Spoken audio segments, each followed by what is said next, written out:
Most bankers aren't ready to help you until after their third cup of coffee. But with Central National Bank's after-hours service, you don't have to wait for the bank lobby to open to get help. You can contact us from 6 to 8:30 in the morning or from 5 to 10 in the evening, and we'll connect you to a real, live, local person who can answer questions and fix problems 7 days a week. Bank different. Bank Central. Central National Bank. Member FDIC. This is a Rogue Media Network podcast.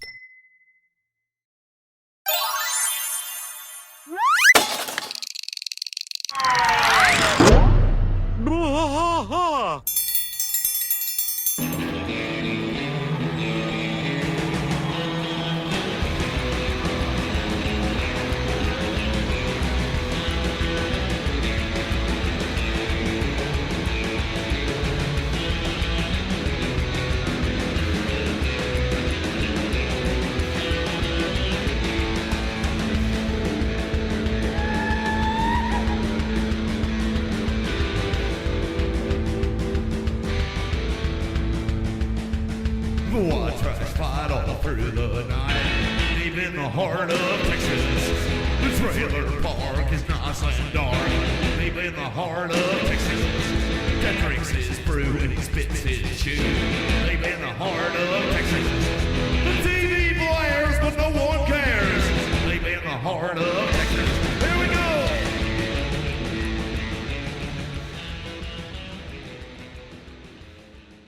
Hey, everybody, welcome to a King of the Hill podcast. I am Mike. And I'm Rusty.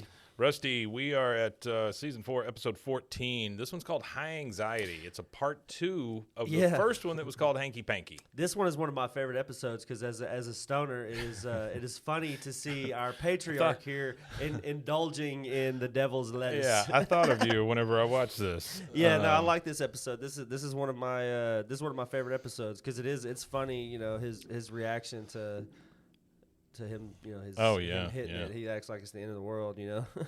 Okay, so since this is a part 2, what we get before our No Bell, No Yell and our credits and everything is we get this.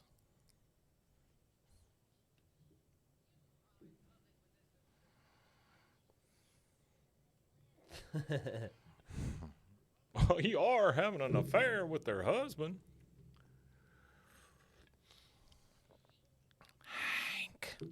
That's terrible. God, I love it.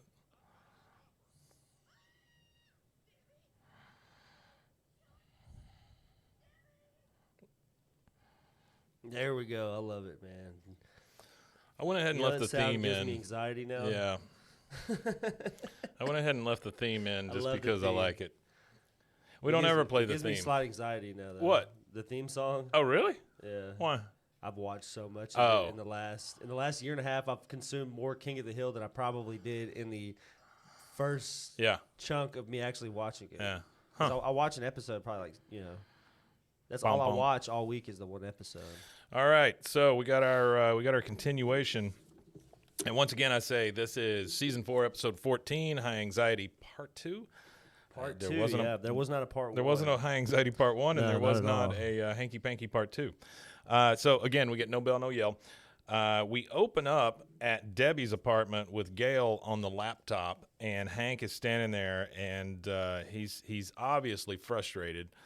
He says, how long does it take Debbie to throw in a load of laundry? I really need to talk to her. And then Gail, she should be right up. Debbie said you two were going to, hey. Hey. Hank says, no, we were not. It was a trick. And then Gail, this guy's just super clueless. Is $300 too much for a Hot Wheels VW Purple Evil Weevil? And Hank's just like, oh, no. And he goes, yeah, I could use one. He sees Gail puffing off his what he thinks is a cigarette. Yeah. Yeah. He goes, yeah, I could use one too. And he while he's getting the cigarettes out of his pocket, he goes to light with the Zippo that he had been given that says HRH on it. HRH, yeah. And Rutherford. Right, and it won't light.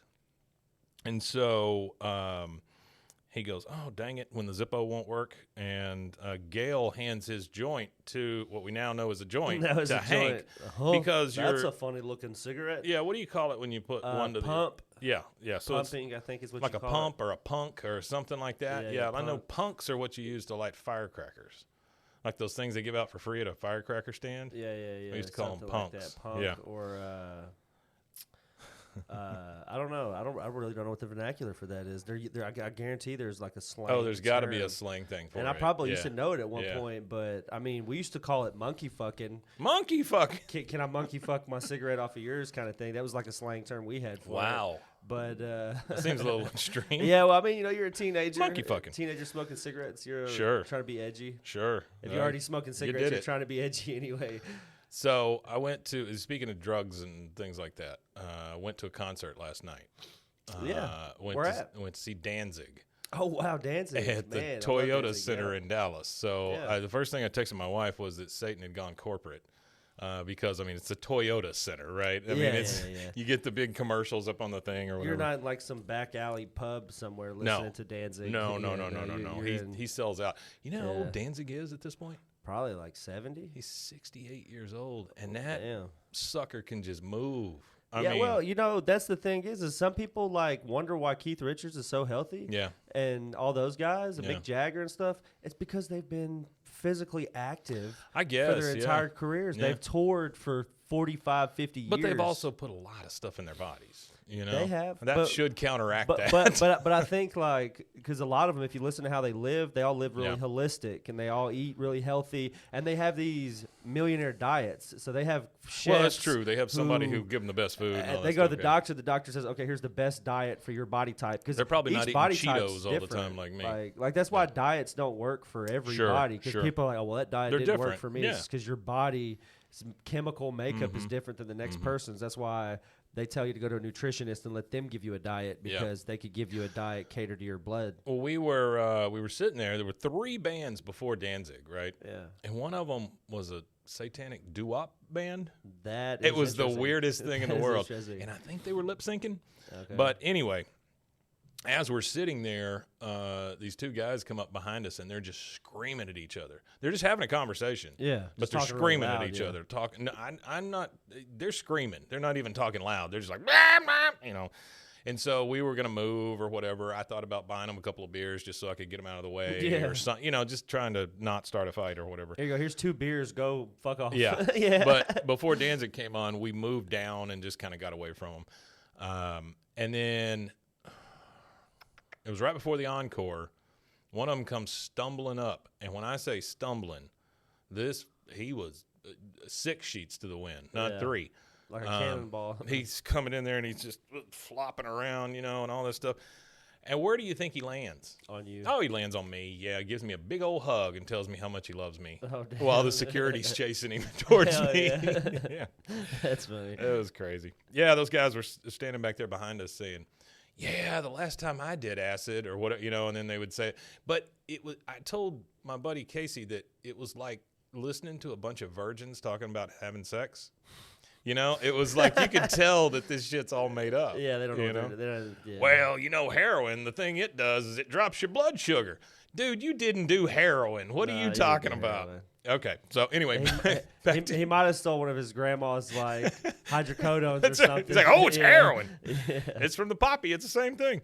Okay, so now back to our regularly scheduled show. So his Zippo's not working. He asks Gale if he can get a light off of his. He goes, that's a funny-looking cigarette. And he said, you roll it yourself? The guy says, yeah. Or Gale says, yeah.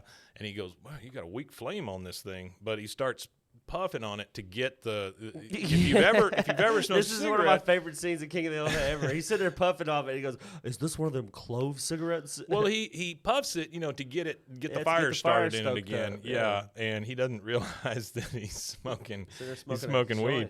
He goes, "This one of them clove cigarettes?" He goes, "No, man, that's a Chronic from Mexico." And he's like, damn NAFTA. That's the funniest weed joke. That's the funniest weed joke on any primetime adult comedy show. He says it's clearly inferior tobacco. Yeah. And then Gale gets up and he goes, so does your wife party too? Hank says, party? We throw a party for 4th of July and Labor Day. Gail's like, no, I mean party. You know, get high, get stoned. And then Hank it hits him, and he's just, oh!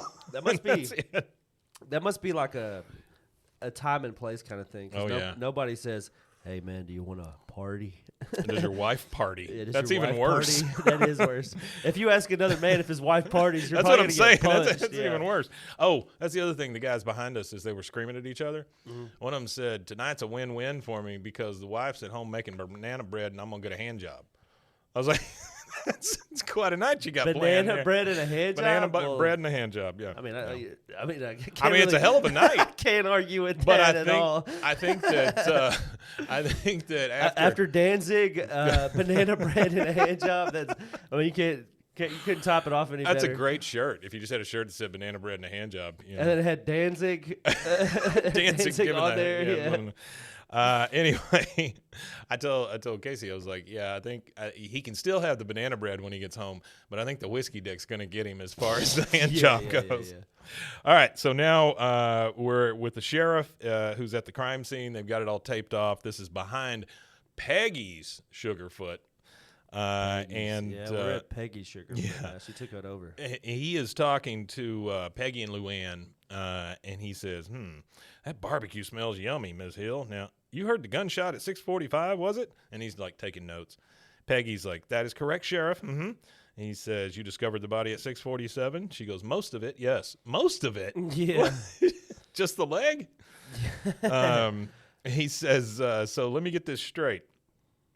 Debbie was Mr. Strickland's mistress, and her murdered body was found at the same place where Mr. Strickland and his wife just got done reconciling their differences. She says, my husband Hank set that up. Well, the reconciliation, not the murder. Yeah.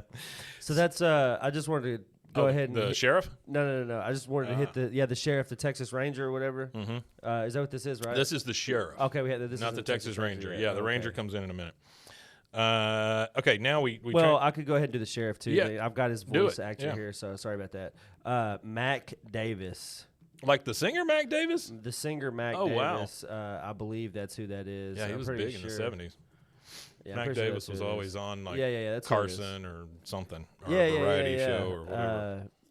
Country western guy, wasn't he? Yeah, he was like poppy western. Yeah. It's Hard to Be Humble. Stop and Smell the Roses album. Stop and Smell the Roses is probably his most famous one. That's the most famous. Well, Hard to Be Humble, I guess also. He had a short run career, but he was around for a good chunk this of the is 70s. Oh wow, okay, well this is just cool music history for me because I'm a big my mom's a huge Elvis fan. Memories in the Ghetto, Don't Cry Daddy, A Little Less Conversation. He wrote in the Ghetto. Wrote those. Oh wow, he wrote In the Ghetto. That's and amazing. A Little Less Conversation. A lot more. You know what I didn't realize, that's you know that song A Little Less Conversation. Yeah, is I like I think the it's remix. number one. It is. It's the I like that remix. There was an album that came out in UK. It was a UK remix album that put out a bunch of his music, redid his music. Yeah. And that one's in my rotation. That's the number one. I think that's his number one album on Spotify. Like I don't doubt that. His most listened to, the JXL, I think is what it is. And nobody kill me when I say this, but I did not realize, because I was never a big Danzig fan or anything. Yeah. I didn't realize he started the Misfits, and I don't know, Necra something, but I didn't realize he was even in the Misfits. I don't know. You don't know? But he couldn't get along with them, and so he broke it up and went on his own. Went on his own and did Danzig. Yeah. He's 5'3". It's different music though, isn't it? Isn't it a different style? Isn't it a different sound? 5'3". Yeah, he's 5'3". He's a tiny little boy. Oh, I didn't know that. He's kind of jacked, but he's a tiny little man. Yeah, I didn't know that. 5'3". Yeah, it's a little bit different. Like, Misfits was always kind of. It was almost like the dude. Yeah, a little bit of that. And Danzig's more like alternative. Yeah, and the first bands were like Hail Satan, Hail, all of that stuff. Yeah. No, and it was fine because their logo is that like his logo is that big skull, that big skull. And that's the other thing. That's the other thing, guys behind us. He goes, yeah, they're retiring that skull after this tour. And like it's a professional basketball player's jersey or something. I was like, they're retiring that skull after this. He goes, did you know? That's a Bullwinkle skull. No, it's not, man. That's not Bullwinkle. That's not Bullwinkle. What are you talking? They're just saying stuff. Bullwinkle skull. You should have recorded that. That would have been great. That would have been fantastic. Okay, so now we're back at Debbie's apartment. Hank, of course, is coughing. Gail comes in and says, check you out. What are you doing? Hank is over the toilet trying to vomit. I'm inducing vomit. And he says, dude, you only had one hit, which if you've ever smoked pot, I mean, that first hit, not much. It don't get you a whole hell of a lot. But he's like coughing and gagging. I mean, I imagine somebody that doesn't smoke like Hank, it probably. Oh, yeah, I'm sure it one does hit to something. get him feeling weird, if nothing else. And it'd probably scare the hell out of you if you're not wanting it or expecting it. But throughout this, it's hilarious. We never really see Hank high. You never really he gets a little paranoid, but I think that's just him being paranoid. I don't think he gets I don't think it's high. him being high. He's just a little freaked out by the incident. So he's, it's not cool to do that to somebody. Like, as he's the fact that guy handed it to him and didn't tell him, hey, that's not a cigarette. That's a jackass. Well, move but you could smell it reality. too, I would imagine, right? Well, if you know what it smells like, it could, like you said, is this a clove inferior cigarette? tobacco. It could just smell like a clove cigarette. So as he's That's what I used to tell my little brother when I was smoking weed. Yeah. I used to just tell him, it's just cheap cigarettes. I couldn't afford my usual cigarette. Oh, it's just a cheap. Those Indian cigarettes. Because he would smell it in my room. Yeah. My mom's downstairs. They can't smell it. Sure. They smoke cigarettes too, so they didn't really have like that. All they smell is You had a cigarettes. cover. As long as the cigarette was burning, they didn't Yeah. really. That's all they Yeah. smelled was a cigarette. So my brother would smell the weed, and he would come in there. Are you in here smoking the Goofy Goober? Goofy And I Goober. would tell him, no, I'm just smoking these cheap cigarettes. That's fantastic. Okay, so as he's down there trying to induce vomit, as he says, the lighter, the HRH lighter, falls out of his pocket next to the toilet. Lens in the room. Puts him there. Puts him at the location. That's right. He gets up. He looks in the mirror and he says, "Oh no, my eyes are turning bloodshot. I'm going on a trip. I look like I'm doped out of my gourd." just his language is funny here, because that's the kind of thing that you would hear some old conservative white person say about being high. Oh, you look like you're doped out of your gourd, son. Doped out of my gourd. He comes down the steps of Casa Linda. He gets in the truck and he tries to get the key in, and he goes, too high to drive. Too high to drive. And so he gets out and he's like up against the wall, like he's sneaking around. He dives into the bushes and he just goes, "Oh, gotta sleep this off." it's like he's smoked the whole thing or whatever. Now we're back at the dumpster at Sugarfoot's where Debbie was found, and the sheriff says, "Found this Italian 12 gauge under the body, Ms. Liz. I think I got my first suspect." He goes, "I could send that up to Dallas, have my boys run it for prints." And then you see the Texas Rangers start to stroll in, right? Yeah, okay. And he does look like the guy from Walker, Texas Ranger. Is it the same guy? Phil Lamar.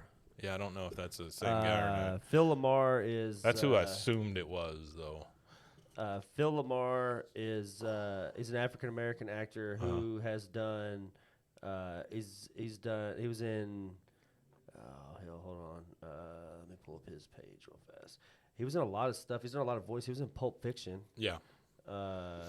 Samurai Jack. He's did Mad TV. Okay. Hermes Conrad in Futurama. Oh, okay. So he's Hermes. He's the Jamaican guy in that. And then, but he wasn't the guy on Walker? He is Samurai Jack. Oh.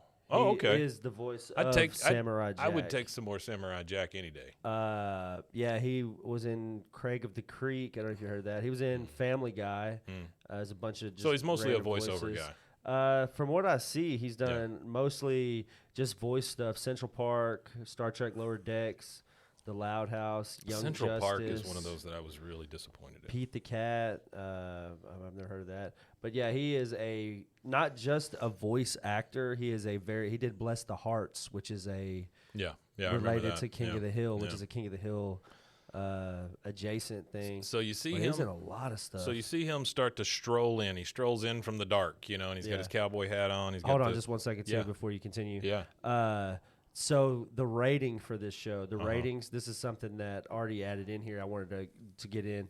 What's up, Artie? So on Adult Swim, the initial rating whenever Adult Swim aired this, it was TV 14.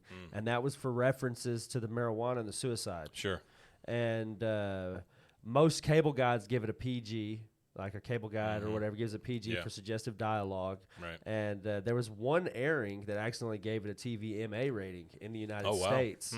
But the episode airing in Australia and New Zealand, they were given an M rating. Oh, wow. Based on the drugs, guns, and accidental death. Yeah. So I thought that was interesting to add in. You think anybody pays any attention to any of those? Those things. I never do.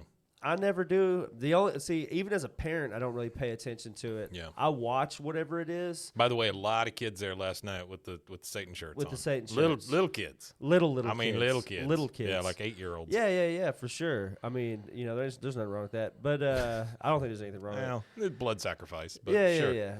Adrenochrome, all that stuff. Pizza parlors. Eating the back of their brains. Yeah. Sure. But it's just, now as a parent, if it says M or something, I'll screen it first. Because generally it might not be anything but a few cuss words. Well, maybe like maybe a little bit of gore, but like at a certain age, that stuff. These days also includes smoking, which is just the weirdest thing to me. Like that they have to warn me that somebody's going to be smoking. Because I mean, it's not illegal. They changed the laws again too for something, because I see these they got these at the convenience stores. They have these new signs on the front doors talking about there is no safe cigarette. All cigarettes are terrible. That's something crazy, like, man. Well, it's crazier in Europe. When I was in Europe, they have on their cigarette packs. Yeah, they've got those gross pictures and the pictures giant black of what warning. It looks like to go through, have bad lungs, or they'll show somebody with a trach or something like that. It's real graphic. It's rough. And people still are, they're in the store. They still do it, the Texas Ranger comes strolling in. Sheriff's like, oh, who in the hell called in the Texas Rangers? And the Texas, yeah, where is he? Yeah, and then maybe he doesn't show up because he's too adjacent to it all. So he kind of just calls it in and says, "Talking about dang old, you better have to go damn old Debbie in the trash can." Yeah. And the Texas Ranger finally speaks up. He goes, "Mrs. Peggy Hill, restaurateur." Peggy's over there behind the tape, just screaming at him. I love your show. I love that Walker. yeah. Walker, the Texas Ranger. So now we're back in the bushes with Hank. He kind of comes to and he goes, how long was I sleeping? Why am I running? Oh, God, I'm talking to myself, because he gets up and just takes off, starts running. Yeah, he's going to run home. He's crazy. He goes, oh, God, I'm talking to myself. This is a side effect of the marijuana poisoning. So he has to run by Sugarfoot's, because if you remember her apartment, you could see out the window and see Sugarfoot's. Yeah, right? yeah. She was right there behind Sugarfoot's. And because as Buck Strickland puts it, I like to hump and I like to eat, and I don't like to drive. That's right. Yeah. And as he's running by with kind of his hand over his face when he sees him. He's smart, though, because he's keeping himself from getting DWIs and DUIs, because I'm sure he drinks at Sugarfoot's. Well, Bobby's over there screaming. He goes, Dad, the police are looking for you. Oh, There's nothing worse than that. Yeah, there is nothing worse. And he goes, oh, no, Debbie's hippie roommate turned me in for smoking narcotics. And then you hear Peggy, Hank! She just screaming for him. I hate that noise, too. Oh. Now we transition to a few minutes later, and the coroner is taking away the body. And Hank says, Debbie's dead? I was just in her. I just talked to her at work. Peggy says, oh, it was awful. I saw her lying there, and oh, Hank. And then she smells Hank. She goes, honey, you reek. Hell yeah. He says, too much time near the propane tanks today. Well, okay. Yeah, okay. So the sheriff, Mr. Hill, I'm sorry, this is the Texas Ranger. He goes, I'm Lester Payton with the Texas Rangers. Hank says, nice to meet you. And then the sheriff comes up. Mind if I cut in, Peyton? This is my dance. Now, Mr. Hill, I have some questions. Hank, very nervous, is like, I'm sorry. I lost a close friend and a valued tank wipe today. I got to go home right now. Peggy, you'll need to drive. I'm in mourning. I'm in mourning. All right, so the next day we're in the alley with all the guys. And Dale starts it with, that coroner in Heimlich County will get to the bottom of this. He's a good man. He did the autopsies on 2 of my gun club buddies last year. Hank says, you don't think the police will want to run a drug test on Debbie's coworkers, do you? Because, he's super worried that somebody's going to find out. Super worried.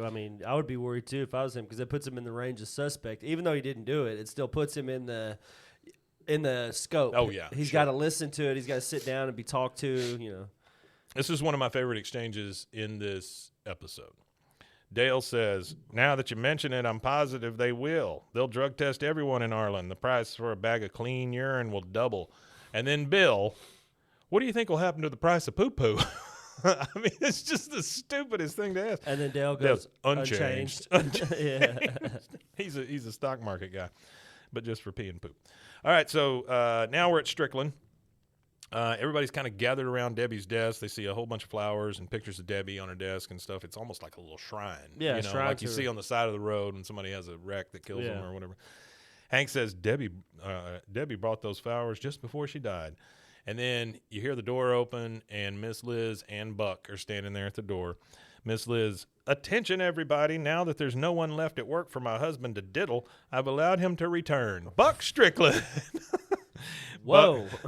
Buck, he lays into it. Thank you. Now, I ain't a stupid man. I heard the rumors. I know that I got some fingers pointing at me, but I'm giving y'all the Buck Strickland guarantee that I didn't kill that pretty girl. I want to catch the murderer more than anything. So if you have any information for the police, why don't you just come and see me first, and we can discuss the best way of handling that. Back to work, old top. And he pats Hank on the side, but then he goes in the back and rips Hank's name tag, which is stitched into his jacket, rips it off and takes it with him. So there's some nefarious shit going on. Yeah, he's crazy. So now we're back at the Hill house. Hank is messing with the washer and the dryer in the garage, and Lady Bird's laying there right next to him. He goes, all right, Lady Bird, I washed this shirt a dozen times. And he smells it, and he goes, what do you think, girl? Can you still smell the Mary Jane? And literally, Lady Bird doesn't pick up her head or anything. She just goes, that's it, little sniff. He goes, oh, no. He's just about to freak out, burn the shirt. Yeah. And then you see Hank come around out of the garage. Peggy's over there planting some plants or something, and he's got his other shirt under his shirt. Yeah. He's sneaking it out, Yeah, he's being odd. And he puts it in the damn grill, sets it on fire, like he's burning the shirt. And then the cop walks up as he's burning the shirt. Well, Luann comes running out and goes, Uncle Hank, Sheriff Mumford is here. He comes in and he goes, afternoon, Hank, what you cooking? Nothing. Well, my eyesight ain't what it used to be, but that's some kind of smoke coming out of there. Yeah, that's burgers. Strange smelling burgers. What kind of herbs you putting in there? In his head, Hank thinks, herbs. Oh, God, that's street talk for marijuana. Sheriff says, Hank, I spent the day gathering evidence over at Casa Linda Singles apartment, and I just thought you might want to know you are now a suspect. And Hank says, oh, no. He goes, in the murder of Debbie Grund. In the murder of Debbie Grund. Yeah, like he says it. Hank is just, this is the most surprised I've ever seen Hank. He's like, oh, God. And then we get to our first break, and we'll take that one there, and we will be right back. Well, let me tell you, Rusty, eating healthy used to be a struggle for me, but that was before I discovered the BlendJet 2 portable blender. The BlendJet 2. Now when fast food temptation strikes, I just blend up a delicious and nutritious protein shaker smoothie. They gave us a whole bunch of those little packages that came with the blender. Yeah. And there's some really good flavors in there. I mean, there's some like that matcha thing. The green matcha? Yeah, those are pretty damn good. BlendJet 2 is portable, so you can blend up smoothies at work, a protein shake at the gym, or even a margarita on the beach. It's small enough to fit in a cup holder, but powerful enough to blast through ingredients like ice and frozen fruit with ease. Maybe a human thumb. Don't put your thumb in it. BlendJet 2 is whisper quiet, so you can make your morning smoothie without waking up the whole house. Lasts for 15-plus blends and recharges quickly via USB-C, which has saved us all. There's nothing worse than turning that USB thing over and over and over and over, and then finally finding how it plugs in, Oh, yeah, I don't like that USB-C either. USB-C saved us all. Best of all, BlendJet 2 cleans itself. Just blend water with a drop of soap, and you're good to go. There's 30-plus colors and patterns to choose from. There's a BlendJet 2 to complement just about any style. We have a pink one? Lavender. Pink one. I think ours is lavender. Mine is the Toy Story Aliens. Oh, yeah. It's like the Pizza Planet one. Ooh, that one. Yeah. They've got some really cool colors, but I really like the patterns. I know one of the people here got one that looks like Woody the Sheriff. Is there a code with them? There is a code. What are you waiting for? Go to blendjet.com and grab yours today. Glab it today. Glibbity glob. And when you do glab it, make sure you use the promo code BWAAA12.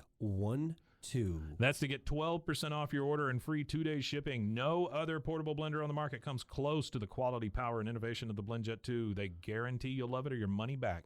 Blend anytime, anywhere with the BlendJet 2 portable blender. Go to blendjet.com and use the code BWAAA12 to get 12% off your order and free 2-day shipping. Shop today and get the best deal ever. BlendJet 2, formerly known as BlendJet. Hey, everyone. It's me, your puzzle-loving pal. Did you know I was a puzzle-loving pal? I didn't know you were a puzzle-loving pal. I got to tell you about my latest obsession. It's Wongo puzzles. These things are the real deal. They are high-quality, handcrafted, and perfect for anyone who loves a good challenge but doesn't want to dedicate their entire kitchen table to puzzles for a week. Trust me, I have been there. I will tell you this. My parents, they're very old and decrepit, and they do puzzles all the damn time. Yeah. Like there's always a table that has like an unfinished puzzle. Yeah, it's either that or I don't know. Die. feel your bones. So these puzzles, these Wongo puzzles, they are 100% wooden. They'll last forever. Each piece is hand drawn. Just think about that for a second. Each piece is hand drawn, so no two pieces are the same, and you'll discover some fun whimsy pieces as you work through it. Whimsy. They come in a custom wooden box, which is perfect for storage and gifting. Before we started doing this, I didn't realize how many people I know already have these Wongo puzzles. I mean, they're apparently pretty. You can't go wherever Juan go. With stunning designs and unique shapes, Wongo puzzles are a cut above the rest. I loved doing the snow globe puzzle myself. It was great to pull out a puzzle and be done in a night and not have it on the table for a week. So what are you waiting for? Let's go to Wongo Puzzles, WONGO puzzles.com, and pick a puzzle today. And be sure to use the promo code BWAAA for 10% off your order. It's the most fun you'll have with a puzzle, guaranteed, or your money back. Go to WONGO puzzles.com and use your code BWAAA to get 10% off your order and get puzzling right now. All right, and we are back. Now we are with the hills in their bed, which seems to be a thing that happens in every episode at this point. I never realized how much time they spent in bed. Hank says, this goes without saying, Peggy, but I'm not guilty. Peggy says, of course I know you didn't kill anyone, but you know what I do not understand? The sheriff said that you had a motive, and it concerned your relationship with Miss Liz. He kept using that phrase, relationship with Miss Liz. Relationship with Miss Liz. And that's the thing that I really don't like about Peggy is that she should know at this point in her marriage, she should be comfortable. Hank is the last one. Yeah, well, even if he wasn't the last one, she's been with the guy as long as she's been with him. She should his word should be his word. That's Hank true. Doesn't do anything. She should appreciate a good man. And yeah. I feel like when she, and it's okay to be a little skeptical, about it, but this is at the height of the nuclear family in the early 90s. You know what I mean? So. She should be. So she's freaking out about the phrase relationship with Miss Liz. Hank says, well, he may be referring to the time I went out to fraudulent propane emergency at Miss Strickland's, and, she was in a kimono, and she wanted me to service her accessories, not the propane. Peggy's like, oh, okie dokie. Well, now that makes some sense. Miss Strickland was coming on to you, so you killed Debbie. Buck goes back to Miss Liz. Miss Liz stops bothering you. Hank says, have you been reading those rabbi mysteries again? I don't know what that means, but that's great. What it means is there's a series of popular mystery novels by a guy named Harry Kamelman. Okay. And it was an amateur sleuth rabbi named David Small. Oh. There was 12 books between 64 and 96, and then there was a short-lived TV series called Lanigan's Rabbi. If you've ever heard of that. Nope. I've never heard of that one either. Nope. I mean, I'm nothing against it, but I don't really seek out rabbi entertainment. I don't rabbi-based entertainment. Yeah. Hey, you know what I have been doing, though? What's that? I'm getting ChatGPT to create a cult. Oh, that's awesome. Write all the tenets of the cult. Yeah. It's amazing. It's amazing. When you pay for ChatGPT, it is amazing. Oh, yeah. The extra features and stuff. Oh, it's something else. Okay. We'll talk more about that later. But she goes, oh, okie dokie. Well, now that makes sense. Miss Strickland was coming on to you, so you killed Debbie. I mean, it's just part of one sentence, Yeah. Buck goes back to Ms. Liz, and Ms. Liz stops bothering you. Hank says, have you been reading those rabbi mysteries again? She goes, they do hold up. Now, if I may be an advocate of the devil, that sounds like a strange phrase. Devil's advocate. Yeah, that's a weird way to say it. Let's combine your motive with the fact that you have no alibi for 6:45 p.m. Oh, and that the sheriff called earlier. He said they found your Strickland name patch in the bushes behind Peggy Sugarfoot's. He goes, what? I don't remember losing my Hank patch. She goes, well, you didn't lose it. He said it had been torn off, as in a struggle. Hank crawls out of the bed. He goes over there. He gets his jacket, and he sees that the patch is gone, which I don't understand how he didn't see that before, but whatever. Really. He goes, oh. Peggy says, so, Hank, after saying that he killed her, after saying all the things she said, she goes, so, Hank, my question to you is, why did you not tell me that Miss Liz made a pass at you? That's the whole thing she's worried about. She don't care about him killing somebody or nothing. It's just and that shows you that Peggy would turn a blind eye if Hank killed somebody. All right, so this is the next day. We're at Tom Landry Middle School, and Hank has gone in to talk to the middle school drug counselor. Because that's the only person he knows that deals with drugs, right? And there's those drug posters all over the wall, like just don't do it or whatever. A cat that's high that somebody's kicking into the bushes or something. I don't know. So Hank says, so I was wondering if the kids who were hopped up on drugs could do things they wouldn't remember when they, hopped back down. Drug counselor goes, absolutely, Mr. Jones. So he's giving him a fake name, even though his kid goes there and everybody's going to know him. He goes, so my son, who will be attending Arlen High in a couple of years, God willing, he could get baked and leave his name tag in some bushes somewhere and then not remember.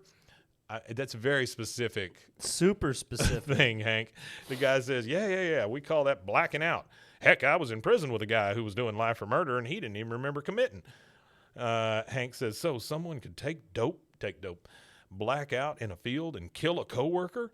The guy says coworker, cab driver, prostitute. Doesn't matter. That's a T-shirt. That is a T-shirt. Coworker, cab driver, prostitute. Well, you see those that are in the block letters for like a basketball team or something. Like the Spurs one always said Timmy and Manu and whatever.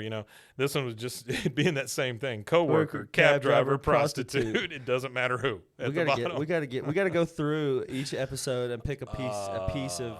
There's so many shirts. There's so many shirts. Okay, Hank is super shocked by what he said. Now we're back at Peggy's Sugarfoot, and Hank is he's behind Sugarfoot's, and he's bought a giant bag of sand, like that play sand that you buy at Home Depot or whatever.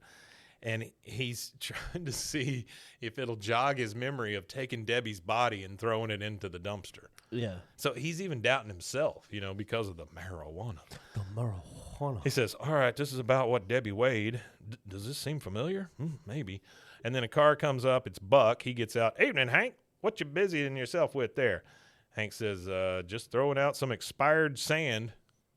Expired sand. He goes, garbage cans are full at home. Buck, whatever. We need to talk. Let's take a ride in your truck. He goes, where to, sir? The quarry. It's deserted this time of night. Nobody will bother us. That's sketchy as shit right there. Buck and as they're driving out there, Buck sneaks a shotgun shell into Hank's seat of his truck. Yeah. Which, man, Buck, you're just flipping on the guy that loves you so much. Not only loves you so much, you can attribute some of your successes to his hard work. If Hank wasn't there, Strickland wouldn't be what it is. No, there's no way. I don't know. Yeah. So we're finally at the quarry. They get to the quarry, and Hank says they're both standing out there. It looks like a scene from like Breaking Bad or something, where one guy's got the other guy out there, and one of them's going to kill the other one or something. He goes, Mr. Strickland, sir, I want you to know that that I don't think I killed Debbie. Buck says, I cared for that gal, Hank. Hank says, so if you've taken me out here to kill me in retribution, I believe that would be premature. Yeah. Buck, you fooled around with Debbie on top. Well, Buck turns around and lifts his shirt, and you can see he's got a tape recorder taped to him. And so he starts it, and he goes, I know you fooled around with Debbie, old top. Hank says, no, not true. I rebuffed. He goes, but you were angry at her? Yes. Louder. He goes, yes, I was angry. Debbie threatened to tell my wife that we had sexual relations. And then Buck just like, okay, Hank, I think I got all I need. Holy shit, Buck. That's crazy. That's just rough. Sound bites. That's not even a conversation. That's just sound bites. So We see Hank pull up at home, and he finds the 12-gauge shell in his truck, and he's just like, oh, my God. Next thing we see is a car pulls up to the Heimlich County Sheriff's Department.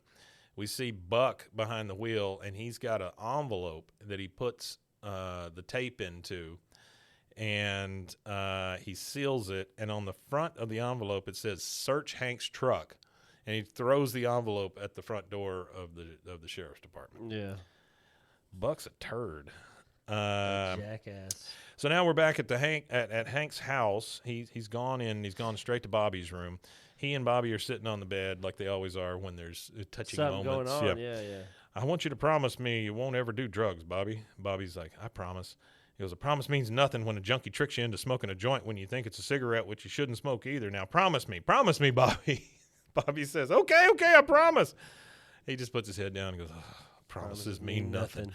Bobby says, look, Dad, I'm not going to use drugs because drugs are for losers, and I'd never want to disappoint you. Plus, I want to be the first chubby comic to live past 35. Yikes. That's a hell of a plan. That's a tough one, yeah. All right, this is the next day. And that's like a hard joke, too, because that's like it's a tough one. Chris Farley only died in, 96? This is only like 3-4 years after Chris Farley died? Yeah, and that makes me wonder about the reboot, right? Mm-hmm. I mean, is he going to be a chubby comic?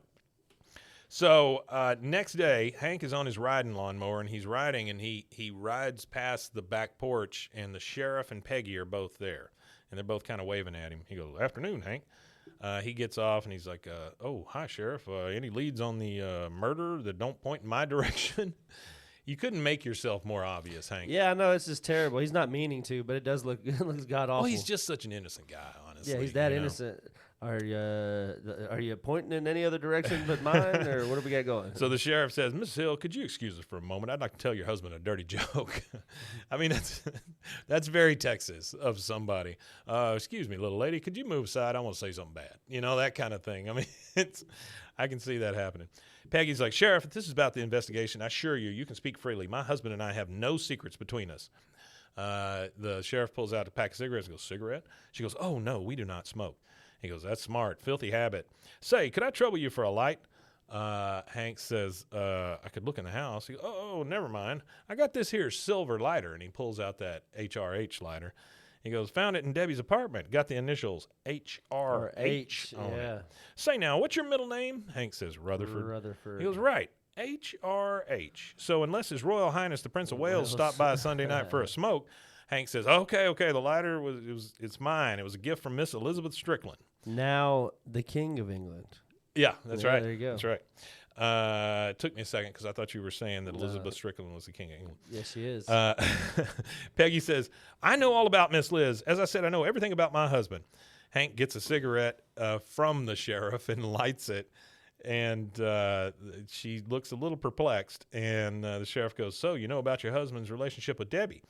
Peggy's like, What relationship? Hank says, I had no relationship with Debbie. Peggy says, Sheriff? He goes, if I may. And he pulls out that tape and starts to play it. On the tape, we hear Hank say, Debbie threatened to tell my wife that we had sexual relations. And then he cuts it off. He looks at both of them and he goes, well, I'm sure you folks have plenty to talk about. Y'all have a nice day. That's funny. Holy crap. That's a big bomb to drop on somebody. Not only is it a big bomb, it's like, it just, because Peggy is not very intelligent. So him playing that, immediately Peggy's not going to think contextually of anything. She's not going to try to think of what it was even the context was. She doesn't care. It's whatever's in front of her. It's whatever's in front of her. So here we go. So she says, he says, you guys have a nice day. Hank immediately turns to her and goes, I didn't sleep with Debbie. I know how my lighter got in her apartment, and I already told you about being in the bathtub with a naked Ms. Liz. Peggy says, did you see her breasts? And then you hear, damn, Peggy. And then you hear Con from the side. Hey, Charlie Manson. Hey, Charlie Manson. Can I get your autograph on this Sugarfoot napkin? I pulled out a dumpster. If you're a murderer, auction on eBay for big bucks. eBay got featured several times in the last couple episodes. Yeah, eBay, 99? And then around the time it came out, 98, 99. Hank says, eBay? Wait a minute. And then you kind of see a flashback. And Hank is kind of freaking out in a little bit of a drug haze, but he's starting to realize what happened.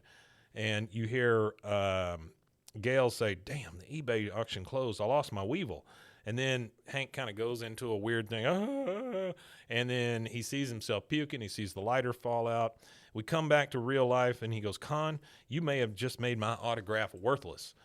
And so the next thing we see is at Casa Linda with Gail. Hank has shown up, and he goes, the auction for that purple Weeble Wobbler, what time did it close? Gail says, 6:58 p.m. Oh, you want to go in the chat room with Gene Roddenberry's wife? What? What the hell? Hank. What the hell does?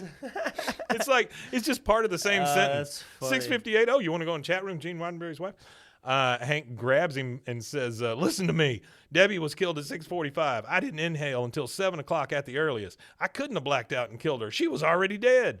Gail says, yeah, dude, you were here smoking pot with me. You can tell that to cops. I'll back you up. Oh, that's the last thing he wants. Well, I guess in the grand scheme of things, smoking weed would be a lot less ultimately, worse. that becomes better than being a murderer. Being a murderer. Yeah. So you see Hank leaving the apartment. Oh, that's funny. I'll tell him I'll you're good. back you up. I'll back you up, yeah. You see Hank leave the apartment, and then across the way at the donut shop, you see the sheriff watching him. Yeah. And he turns around and he sees Peyton, the Texas Ranger, leaving the in and out, or the get in, get out. He goes, leaving the get in, get out so soon, Peyton? I'm sure there's some candy bars you hadn't questioned. Better take them 3 musketeers into separate rooms. Maybe one of them will crack. That's actually a pretty good joke. That's not bad for the sheriff, the small town sheriff. Peyton, the Texas Ranger, says, that's a good one, Sheriff.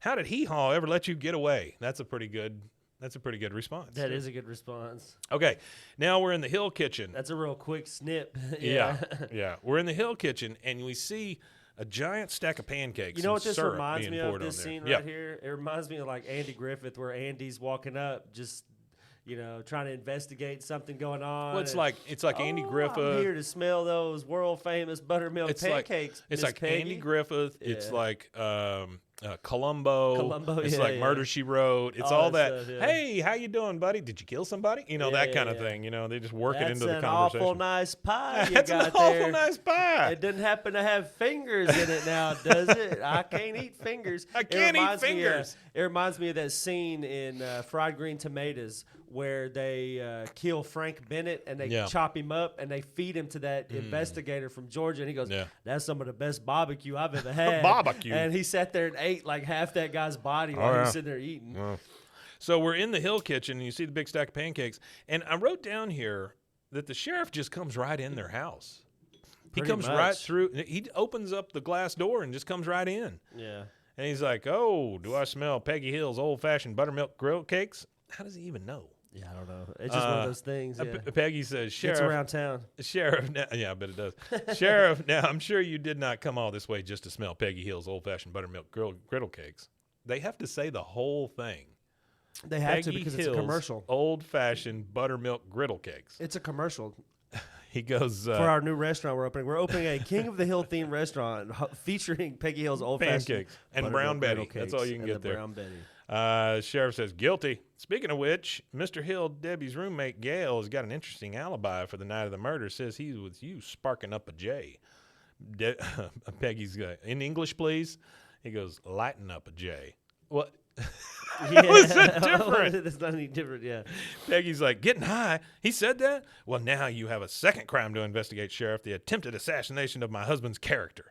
Bobby says, how dare you? My dad would never use drugs. I said good day, Sheriff. Well, you didn't say it the first time, but sure. The sheriff goes, Mr. Hill? Hank says, the boy's right. I would never smoke pot. He goes, yeah, you're square as a block of wood. But this Gale fella, he's from up north. Hair down to his butt crack and a layer of filth that just don't wash off. And now that I've talked to you, I know that he's just a liar who's got no alibi. He's from up north. That's his biggest crime. He's from up north. From up north. Well, that's a thing, though. So I know. That's a theme in some of them Andy Griffith episodes where some guy's driving through town, and he's a shady character driving through town. Oh, absolutely. He's a shoe salesman from up north, and he ends up being, trying to rob people and stuff like that. It's just such it's insane. Such a weird thing, yeah.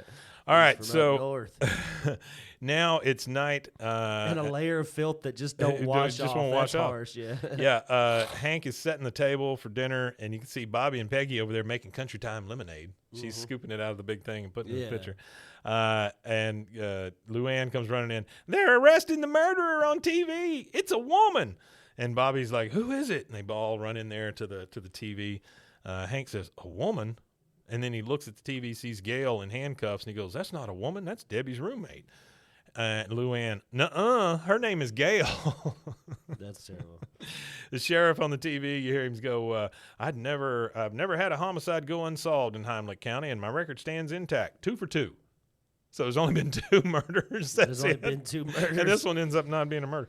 Hank says, but Gail couldn't have done it. He was, and then Bobby's like, he was what, Dad? Hank's like, nothing. So he starts backing away, and he sits down on the couch, and you can tell he's super depressed. Yeah, this also shows kind of a little bit of shittiness out of Hank. He's gonna let Gail take the heat for as long as he did. I think that's what he's struggling with, right? Yeah. Here's the shitty part, right? Peggy and Bobby and Luann are still watching the TV, and Peggy starts, come on, show Peggy Sugarfoot in the background. Show Peggy Sugarfoot in the background. Show Peggy Sugarfoot in the background. Yes! Yeah. And then they show it, and she's so excited. And that's the second break. We'll take that, and we will be right back. Hey, Rusty, did you know that you could be putting oil and chemicals in your coffee? No, I didn't know that. I mean, I love coffee creamer, but I don't think I've ever turned a bottle around to actually see what's inside. You know, recently I did, and I found out many of my favorite creamers, like especially the one my wife used to use, they contain ingredients I would never intentionally add to my coffee cup, like canola oil, dipotassium phosphate, whatever Sounds that is. Terrible. Artificial flavors. I can't take artificial flavors a lot of the time. Yeah, you know, I'm good on any flavoring. They taste gross. I don't like flavors in my coffee. I like the earth and flavor of coffee. I mean, I love coffee. Don't get me wrong.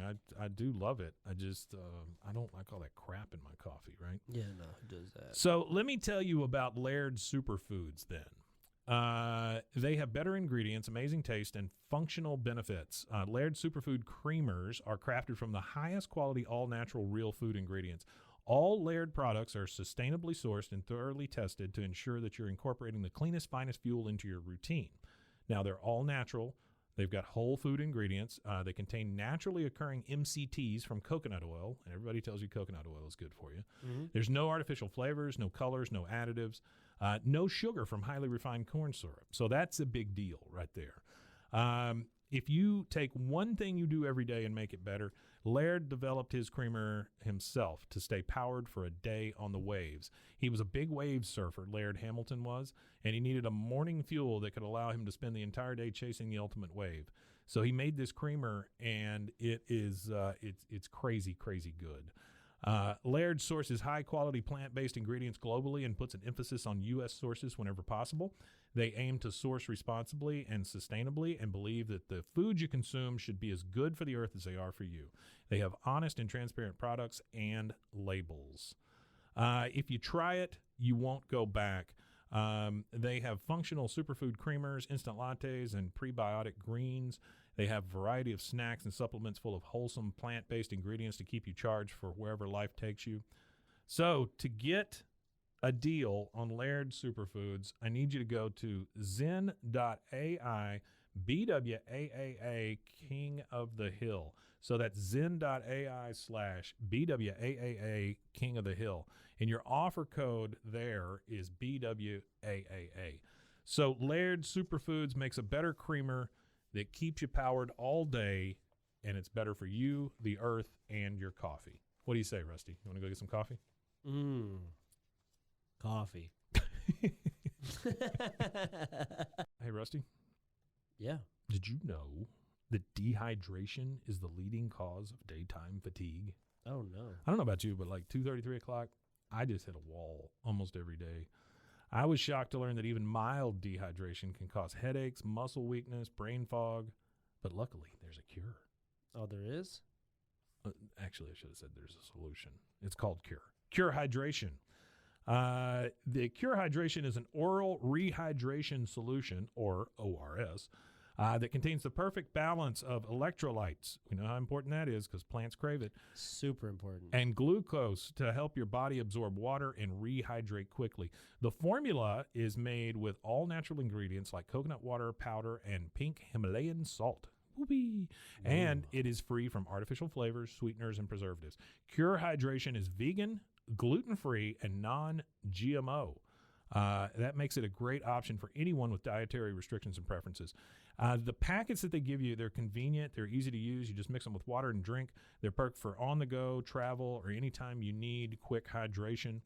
Hydration is more than just drinking water, Rusty. It is, that's what Lauren Picasso, a lifelong endurance athlete, discovered as she struggled to stay hydrated no matter how much water she drank. I've known people like that. My wife drinks so much water, it's crazy. Lauren found Cure, a science-backed electrolyte drink mix to make hydration easy for everyone. Cure believes that hydration should be simple and effective, but also clean and natural. That's why they only use the highest ingredients and quality plant-based stuff to avoid any artificial or harmful additives. They're committed to transparency and honesty. All of their ingredients are clearly listed on their website and packaging, and they're always happy to answer any questions or concerns. So are you ready to combat dehydration? Absolutely. You can try Cure today and feel the difference for yourself. Use your code BWAAA. Sorry, I blanked. You're good. For 20% off your order. Try Cure today and feel the difference for yourself. Use our special code BWAAA for 20% off your order. Your coupon will be activated at checkout. Try Cure Hydration. Stop drying out. All right, and we are back. Now we're in the alley with the guys, and Hank says, I'm not so sure this Gale, is it? I'm just not so sure he's the right guy who did the murder. And Dale says, well, now you're just talking crazy, Hank. The sheriff arrested him. That means he's guilty. He's guilty. He goes, and then Bill says, or Bill said that. I'm sorry. He said the sheriff arrested him. It means he's guilty. Dale says, Bill's right. And then Bill again says, I should know. I've served on 4 juries, and we did our job. 4 convictions. That's not how that works. That's but okay. not how that works. That's not a good. That's not something I would openly admit. Hank says, it is not your job as a juror to just convict. Bill's like, is too. And that's it. That's the whole exchange. True, yeah. Is too. Is too. All right, we're back at Sugarfoot's, and there's now a banner on it that says back under former management. And they've taken the Peggy's part down. The sheriff with everybody's in the freaking room, by the way, with the exception of Redcorn and Nancy. They're not in there, and Con and them are not in there. But like all the people from Strickland, Bobby, Lou, everybody, Dale, Bill, yeah, everybody. And the sheriff stands up and goes, I just want to say thanks to Buck Strickland for throwing this case-closed dinner. Oh, the party's also a send-off to our good friend Texas Ranger Peyton, who was unable to solve the crime. Boy, he gets a kick out of that. Yeah, he does. Bobby pipes up and goes, I hope Gale doesn't get off on some pothead technicality, right, Dad? And then Hank, he's feeling so guilty at this point. He goes, those technicalities have a name, Bobby. They're called the Bill of Rights. And then Bill of Rights, son. Yeah. And the sheriff, the shittiest thing the sheriff could say, he goes, he's got a right arm for them to stick a needle in. Yeah. Hank bangs on the table, and he's finally had enough of it. He goes, all right, that's enough. Gale did not kill Debbie. That's right. He's innocent, and I know that because at the time of the murder, Gale was with me. We were in Debbie's apartment, and like he said, we were smoking pot. And Peggy's just like, oh, my God. She goes, who are you, Hank Hill? And he goes, no. It was an accident. I didn't know it was pot, and God knows I didn't enjoy it. But the fact remains, Sheriff, you have the wrong man in your jail. Sheriff goes, oh, okay, well, then it was Buck. Just boom, then it was Buck.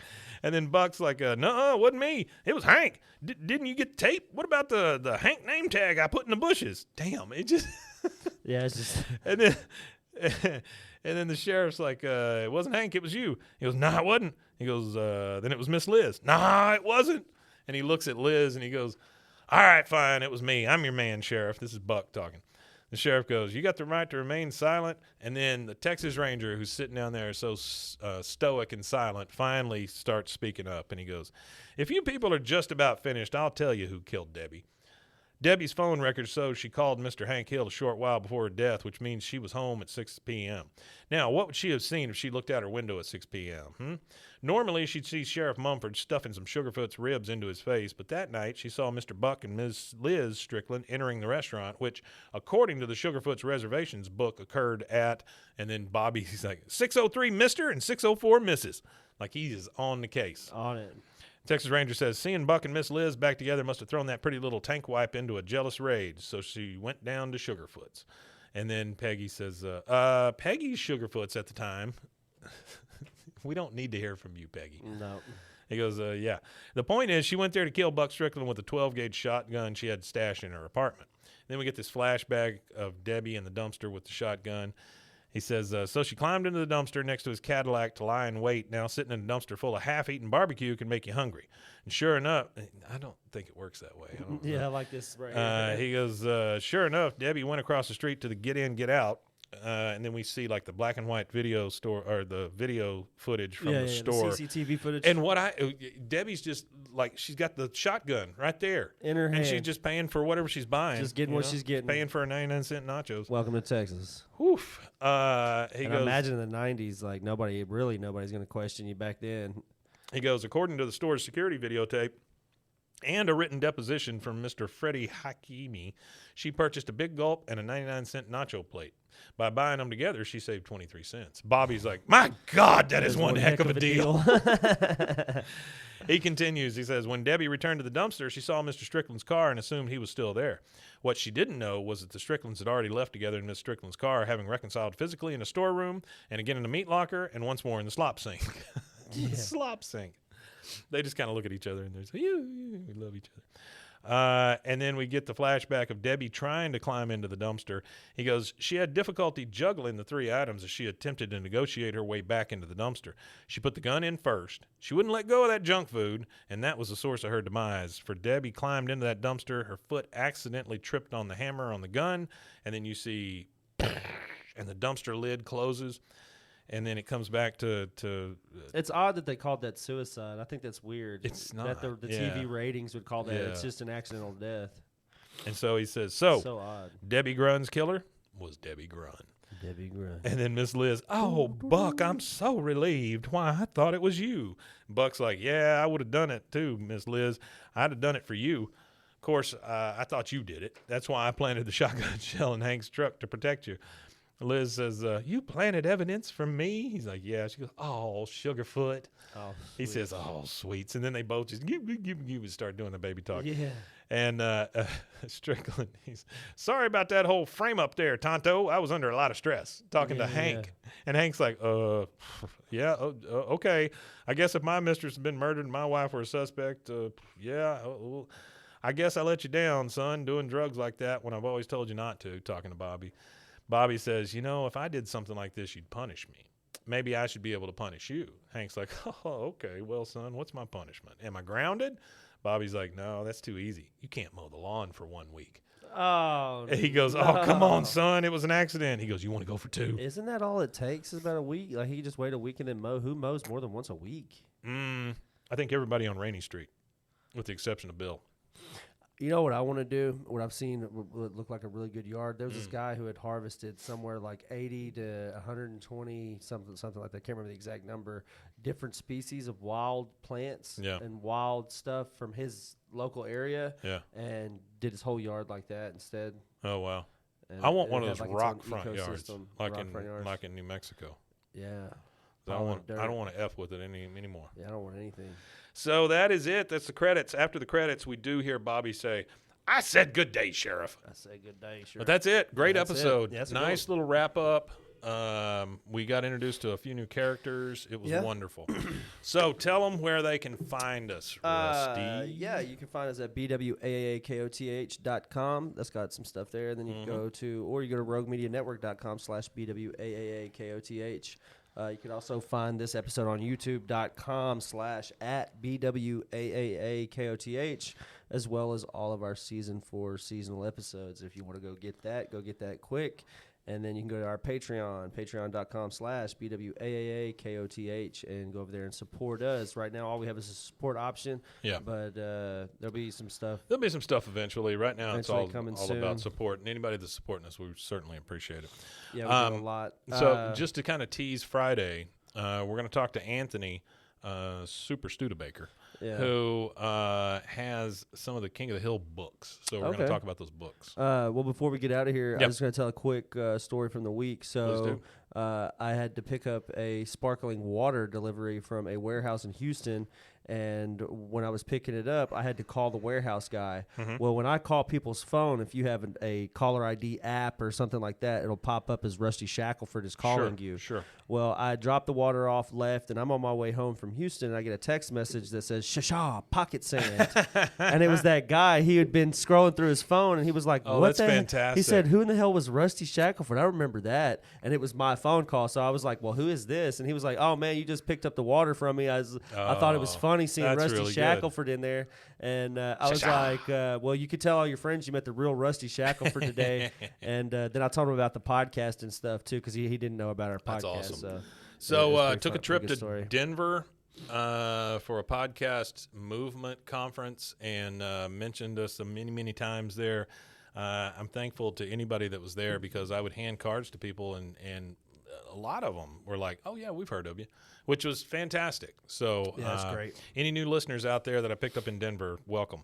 And we will be back on Friday. We'll talk That Ain't Right Friday about some King of the Hill books with Anthony, our super fan. And that's it. Ooh, Wimaton, yay. Wimaton, yay, indeed.